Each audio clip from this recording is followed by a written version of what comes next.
ज्ञानी का मतलब क्या है? विवेकी ही ज्ञानी है।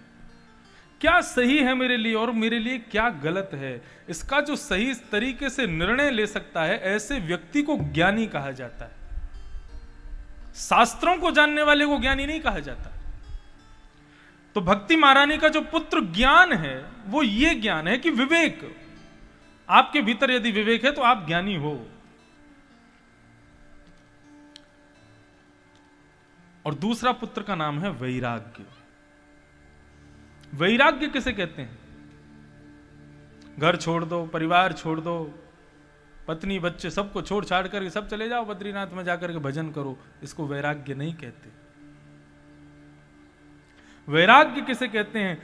वस्तु का त्याग किए बगैर उस वस्तु के साथ रहते हुए भी उस वस्तु के प्रति आसक्ति ना होना ही वैराग्य है। मैं रसगुल्ला नहीं खाता, कोई कह रहा है, तो दो बातें हैं। पहली बात तो उसको खाने को मिलता ही नहीं है, तो वो यही कहेगा कि मैं खाता ही नहीं हूं। अब कोई कहे कि मैं ब्रह्मचारी हूं, तो भाई किसी ने अपनी बेटी तुमको दी नहीं, किसी ने तुमको पसंद किया नहीं, ब्याह तुमसे किसी ने किया नहीं, तो ब्रह्मचारी तो हो ही जाओगे। लेकिन ब्रह्मचारी खुद को कब कहे? अखंड सौभाग्यवती सुंदर स्त्रियों के मध्य में बैठ करके कहे कि मैं ब्रह्मचारी हूं, तो समझा जाएगा कि हां ये ब्रह्मचारी है, ब्रह्मचर्य का पालन करता है। अब कोई वस्तु तुमको मिली ही नहीं है, लेकिन तुम उस पर अपने आप ही पॉजिटिव थिंकर बन रहे हो कि नहीं हमारा ब्याह नहीं हुआ, हम तो ब्रह्मचारी हैं, बचपन से ही ब्रह्मचारी हैं, अब किसी ने किया ही नहीं, इच्छा तो बहुत थी तुम्हारी करने की, तो ब्रह्मचारी तो बन ही जाओगे ना। वैराग्य किसको कहते हैं? वस्तु सामने है लेकिन फिर भी उस वस्तु के प्रति आसक्त न होना, अपने आप को उस समय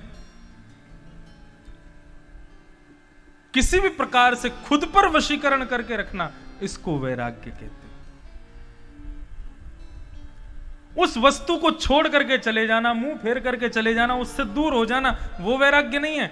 आपने उस वस्तु से दूरी इसलिए बनाई, आपको डर था कि मैं उस वस्तु के और निकट ना चला जाऊं, वो वैराग्य श्रेष्ठ है ही नहीं। वैराग्य श्रेष्ठ कहते हैं कि वस्तु भी सामने है, तुम भी सामने हो, लेकिन फिर भी तुम डट करके सामना करते हुए भी उस वस्तु के प्रति आसक्त नहीं हो रहे हो। वैराग्य।